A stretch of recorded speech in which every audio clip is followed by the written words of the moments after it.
anak-anak. Baik, sebelum belajar kita berdoa terlebih dahulu. Berdoanya dipimpin oleh ketua kelas ya. Silakan ketua kelas untuk memimpin doanya.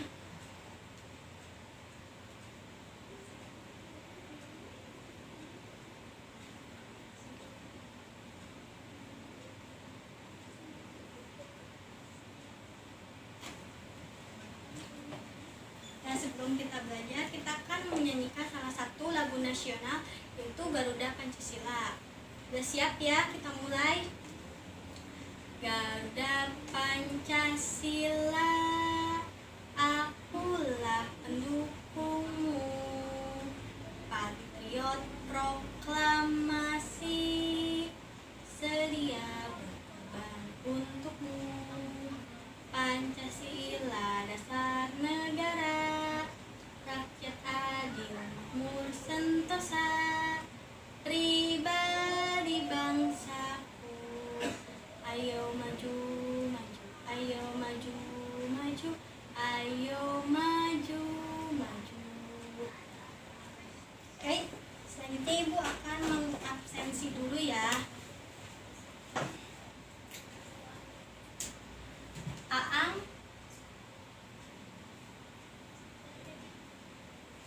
Aditya, Anita, Anissa, Faisal,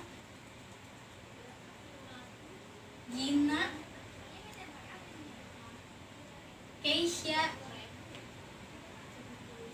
Kiki, Yunus,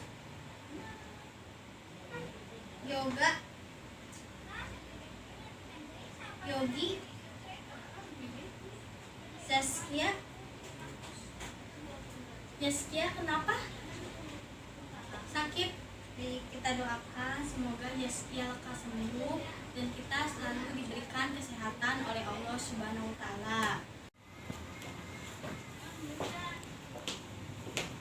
Oke, apa kabar semuanya? Alhamdulillah sehat ya. Baik, gimana? Semangat kan untuk belajar? Masih pagi-pagi, harusnya semangat ya. Oke, kalian harus tahu tidak ada mata pelajaran yang sulit kecuali rasa malas akan mempelajari mata pelajaran tersebut. Oke, sebelum kita masuk ke pembelajaran hari ini, kita akan sedikit mengulang materi yang telah kita bahas di minggu lalu, yaitu tentang hakikat, peradilan, dan penegakan hukum. Kita akan mengulang sedikit saja untuk mengingat ya materi yang telah kita bahas di minggu lalu. Penegakan hukum. Penegakan hukum itu tidak bisa dipungkiri, ternyata sangat penting ditaati dan dilakukan oleh seluruh lapisan masyarakat karena bisa menciptakan kedamaian, ketentraman, ketertiban dalam masyarakat maupun dalam negara. Lalu perlindungan hukum. Ada yang masih ingat apa itu perlindungan hukum? Silakan yang masih ingat bisa angkat tangannya.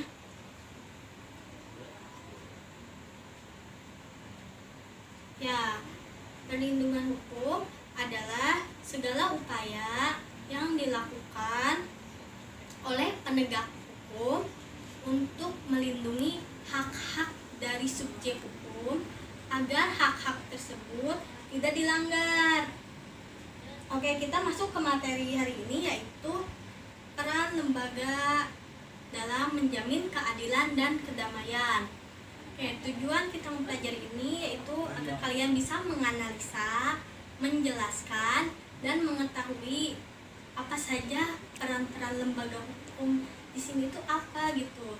Nah, di antaranya itu yang akan kita bahas yaitu peran dari Kejaksaan Republik Indonesia, Kepolisian Republik Indonesia, advokat, hakim, dan juga Komisi Pemberantasan Korupsi di Indonesia. Itu salah satu itu adalah lembaga-lembaganya ya. Jadi kita akan mempelajari peran-peran satu-satu dari lembaga itu.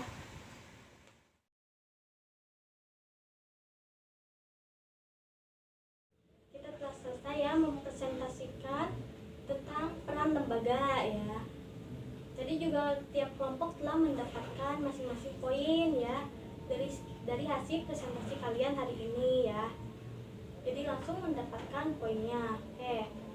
Sekarang kalian jadi tahu apa saja peran, tugas, wewenang dari lembaga-lembaga tersebut ya. Jadi setiap lembaganya itu sudah memiliki tugas ya, sudah ada tugas-tugasnya masing-masing ya, sudah ditetapkan tugas-tugasnya dan wewenangnya, jadi tidak asal. Nah, sedikit kita mengulas lagi tadi tentang KPK, yaitu apa? Mengkoordinasi penyelidikan, penyidikan, dan penuntutan tindak pidana korupsi.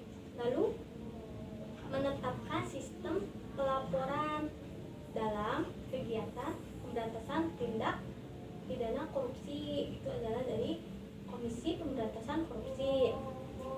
Lalu hakim menerima, memeriksa,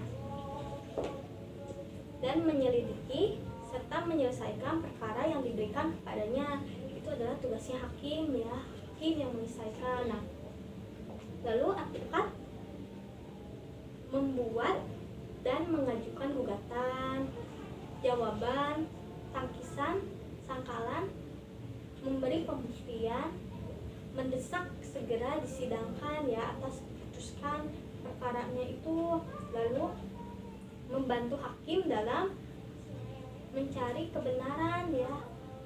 Jadi advokat tidak boleh memutarbalikkan fakta ya supaya kliennya itu menang. Jadi tidak boleh advokat itu memutarbalikkan fakta. Nah, lalu Kejaksaan RI itu apa tugasnya?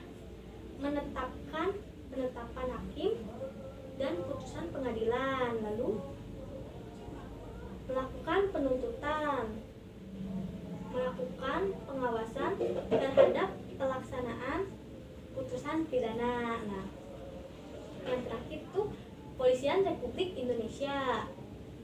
Tugasnya itu apa?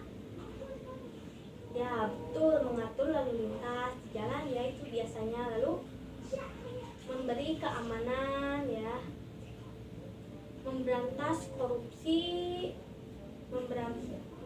melakukan penyitaan dan pemeriksaan surat ya. Jadi biasanya kalian kalau berkendara itu tidak mempunyai SIM dan STNK, jika ada razia itu kalian pasti akan ditilang oleh polisi ya, karena itu sudah menjadi tugasnya ya. Karena kalian telah melanggar salah satu syarat berlalu lintas, yaitu sudah memiliki SIM atau STNK. Nah, baik, materi ini sudah selesai ya. Mungkin minggu depan kita akan membahas tentang dinamika pelanggaran hukum. Kayak ada yang sudah tahu apa itu dinamika pelanggaran hukum itu seperti apa?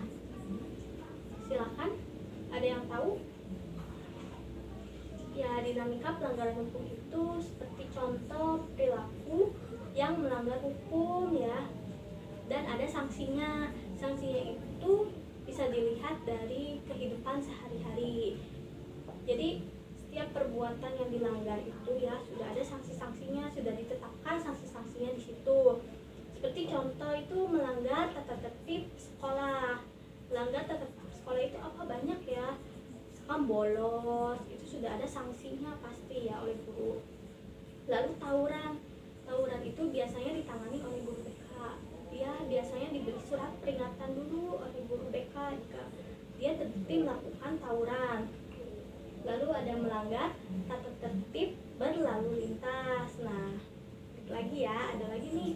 Ke situ kepolisian ya, pasti berhadapan dengan kepolisian. Nah, contohnya itu apa? Contoh perilakunya itu ya, perbuatan yang melanggarnya itu apa? Seperti misalkan tidak memakai helm saat berkendara sepeda motor, itu kan sudah melanggar salah satu syarat berlalu lintas, yaitu kan tidak boleh, karena helm itu untuk keselamatan kita ya. Lalu melanggar rambu-rambu lalu lintas, lampunya itu udah merah kalian masih aja maju ya. Seharusnya kan lampu merah itu berhenti dan lampu hijau baru kalian boleh mulai maju kembali kendaraannya ya. Baik, sekian saja materi Ibu pada hari ini. Semoga ilmunya bermanfaat bagi kalian semua. Mohon maaf bila ada kesalahan. Ibu tutup ya.